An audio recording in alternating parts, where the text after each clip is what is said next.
بعد جنگ کا آغاز محمد کی طرف سے ہوا صلی اللہ علیہ وسلم، قریش مکہ کی طرف سے نہیں ہوا۔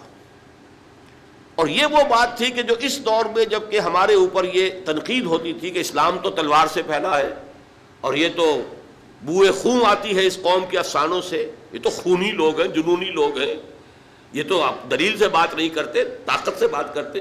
یہ چونکہ مسلسل پروپیگنڈا ویسٹ کی طرف سے ہو رہا تھا تو ہمارا انداز ہو گیا تھا اپولوجیٹک، نہیں جناب، حضور نے تو جنگ جو کی دفاعی کی ہے، صرف وہ تو انہوں نے آغاز کر دیا تھا تو آپ نے دفاع کیا۔ یہ حالانکہ 100% غلط ہے۔ اس کی وجہ کیا ہے؟ حضور کو اللہ نے بھیجا تھا دین کو غالب کرنے کے لیے۔ آپ مکے سے مدینے آ کر وہاں کی جو نخلستانوں کی ٹھنڈی چھاؤں میں آرام کرنے تو نہیں آئے تھے صلی اللہ علیہ وسلم، وہ تو تھا اپنی اس جد و جہد کے اگلے مرحلے کو، اس کے آفینسو کو لانچ کرنے کے لیے ایک بیس ہے جو اللہ نے عطا کیا ہے۔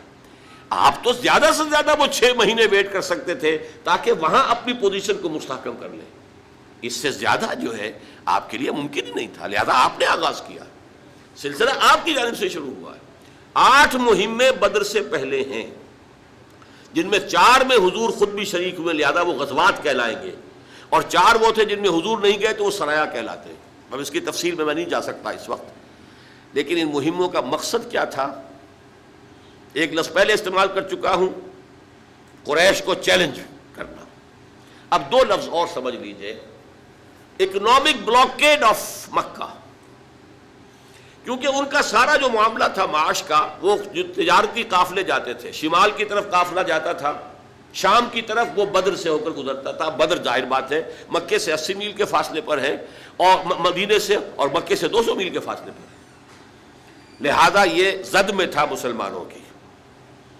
ادھر جو قافلہ جاتا تھا یمن کی طرف، وہ نخلا سے ہو کر گزرتا تھا، حالانکہ وہ تو مدینے سے اور بھی زیادہ دور ہے، مکے سے بھی زیادہ دور، مکے سے جنوب مشرق کی طرف جا رہے ہیں۔ وہاں بھی آپ نے ایک مہم بھیج دی، نخلا کے اندر بھی مہم بھیج دی۔ مقصد کیا تھا؟ کہ قریش کو یہ بتا دینا کہ اب تمہاری لائف لائن ہمارے ہاتھ میں ہے۔ اس کو کہتے ہیں جدید اصطلاح میں economic blockade of Mecca. Number 2، دوسری اصطلاح پولیٹیکل آئسولیشن آف قریش۔ حضور خود جہاں بھی گئے ان 4 مہموں کے دوران، تو وہاں کے جو علاقائی قبائل تھے ان سے آپ نے معاہدے کر لیے، یا تو وہ پہلے الائی تھے قریش کے، اب ہو گئے حضور کے، یا یہ کہ انہوں نے نیوٹرلٹی کا معاملہ کیا کہ ہم نہ آپ کا ساتھ دیں گے قریش کے خلاف، نہ قریش کی مدد کریں گے آپ کے خلاف۔ لیکن دونوں کا نتیجہ کیا نکلا؟ Zone of political influence of Quraysh was diminishing and zone of political influence of Muhammad صلی اللہ علیہ وسلم واز انکریزنگ۔ قرآن مجید میں مکی صورتیں جو درمیانی دور کی ہیں ان میں یہ آیت آپ کو ملتی ہے، نَأْتِي الْأَرْضَ نَنْقُصُهَا مِنْ أَطْرَافِهَا، ہم زمین کو چاروں طرف سے گھیرتے ہوئے لا رہے ہیں مکے کی طرف۔ مکی دور میں وہ کیا تھا کہ ان قبائل میں بھی اسلام پھیلنا شروع ہو گیا تھا، اور گویا کہ اب مکے کی طرف اسلام جو ہے دوسرے قبائل سے پیش رفت کر رہا تھا۔ اب اس کی شکل کیا بنی ہے کہ حضور نے جب ان قبائل کے ساتھ معاہدے کر لیے تو پولیٹیکل انفلوئنس جو ہے حضور کا بڑھتا چلا گیا اور قریش کا گھٹتا چلا گیا۔ اس پر تنگ آمد بجنگ آمد، قریش کا وہ 1000 کا لشکر نکلا ہے، اس کا جو ایکسائٹنگ کازز ہو گئے تھے وہ 2 ہو گئے تھے، ایکسائٹنگ کازز فوری۔ ایک تو جو نخلا میں آپ نے گروپ بھیجا تھا اس کی بڑھ بھیڑ ہو گئی ایک تجارتی قافلے سے جو قریش کا تھا، ایک مشرک مکے والا مسلمانوں کے ہاتھوں مارا گیا، ایک کو انہوں نے اسیر بنایا، لے آئے اور مال تجارت بھی لے آئے۔ اب شور مچ گیا مکے میں کہ محمد کی یہ جرت کہ اس کے آدمیوں نے ہمارا آدمی مار دیا۔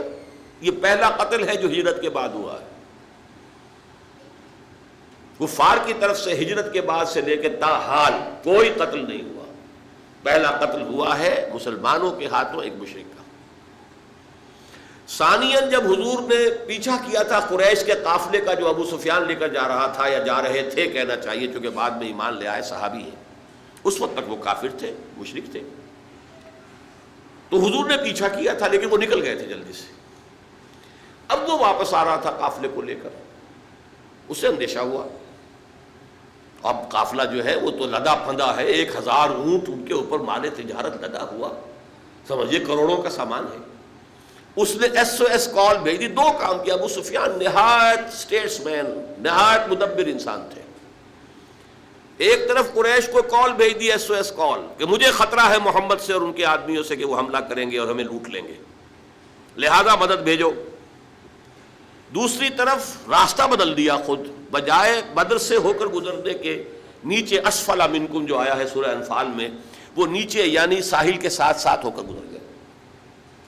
لیکن وہاں جو کال پہنچ گئی تھی ادھر سے ابو سفیان کی کال پہنچ گئی، ادھر سے وہ لوگ روتے پیٹتے ہوئے آگے، چیختے چلاتے ہوئے، کپڑے پھاڑتے ہوئے کہ محمد کے آدمیوں نے ہمارا ایک آدمی مار دیا۔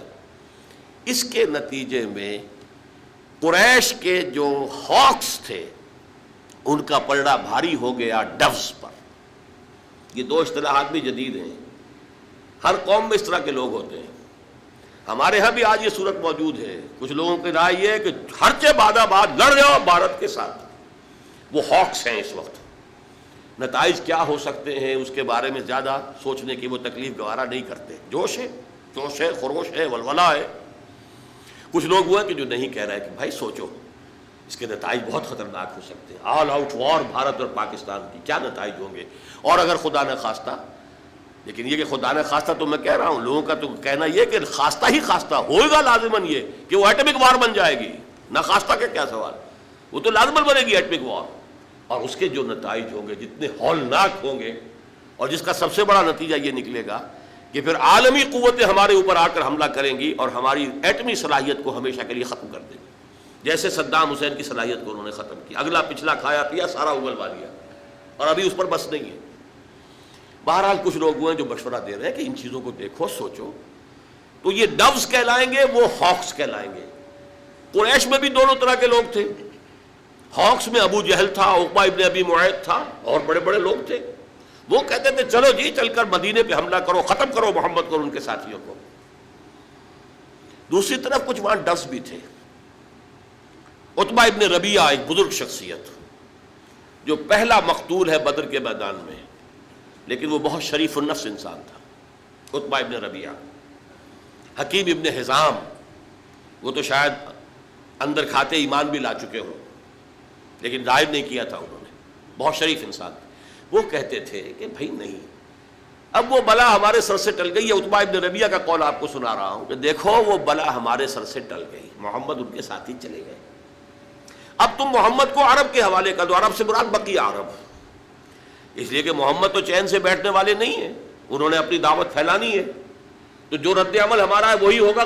سارے کے سارے عرب کے لوگ جو ہے بت پرست ہیں، مشرک ہیں، اگر ان سے کشمکش ہوئی محمد کی، تو اگر محمد ان پر غالب آ گیا صلی اللہ علیہ وسلم، تو ہمارا کیا جائے گا؟ ہے تو قرشی نا، ہمارا اپنا بھائی ہے نا، گویا کہ قریش کی حکومت قائم ہو جائے گی پورے عرب پر۔ اور اگر بقیہ عرب نے محمد کو ختم کر دیا صلی اللہ علیہ وسلم، تو جو تم چاہتے ہو وہ ہو جائے گا، اور تمہیں اپنی تلواریں اپنے بھائیوں کے خون سے رنگین نہیں کرنی پڑے گی۔ آخر محمد کون ہے؟ بنی ہاشم میں سے ہیں۔ ابو بکر کون ہے؟ وہ آخر تمہارے قبائل میں سے ہیں۔ عمر کون ہے؟ بنو عدی میں سے ہے۔ ابو بکر بنو تیم میں سے ہے۔ آخر یہ لوگ کون ہیں؟ خود ابو سفیان کا، خود عتبہ ابن ربیعہ کا بیٹا ادھر ہے حذیفہ، یہ سارے جو ہیں آپس کے رشتے ہیں تمہارے۔ حضرت ابو بکر حضور کے ساتھ تھے، بیٹا عبد الرحمن ادھر سے آیا تھا لڑنے کے لیے، اور اس نے کہا بھی تھا کہ ابا جان بدر میں ایک موقع پر آپ میری زد میں آ گئے تھے، میں نے آپ کو چھوڑ دیا، رعایت کی آپ کے ساتھ۔ جب حضرت ابو بکر نے جواب دیا تھا کہ بیٹے یہ تم نے اس لیے کیا کہ تم کفر کے لیے، باطل کے لیے لڑ رہے تھے، خدا کی قسم اگر تم کہیں میری زد میں آ جاتے میں کبھی نہ چھوڑتا۔ تو اس نے یہ کہا عتبہ ابن ربیعہ نے کہ ہم اپنی تلواریں اپنے بھائیوں کے خون سے رنگیں، اس سے بہتر ہے عرب جو ہے باقی نبٹ لے کے ختم کر دیں گے ان کو، اور اگر ان کا پلڑا بھاری ہو جائے تو اس کے معنی کیا ہوں گے؟ پورے جزیرہ نما عرب پر ہماری حکومت قریش کی ہوگی نا۔ لیکن جب یہ دو چیزیں آ گئیں تو اب یہ جو ڈوز تھے وہ بے بس ہو گئے۔ ہاکس جو ہے انہوں نے تیاری کی، تبل بجایا، 1000 کا لشکر تیار کر کے کیل کاٹے سے لیس چل پڑے۔ اس میں بھی ایک بات بتا دوں، جب عین بدر کے میدان میں پہنچ گئے، ادھر سے حضور بھی اپنی 313 کی نفری لے کر آ گئے. انہیں پیغام پہنچ گیا کہ ہمارا قافلہ تو بچ کے نکل گیا.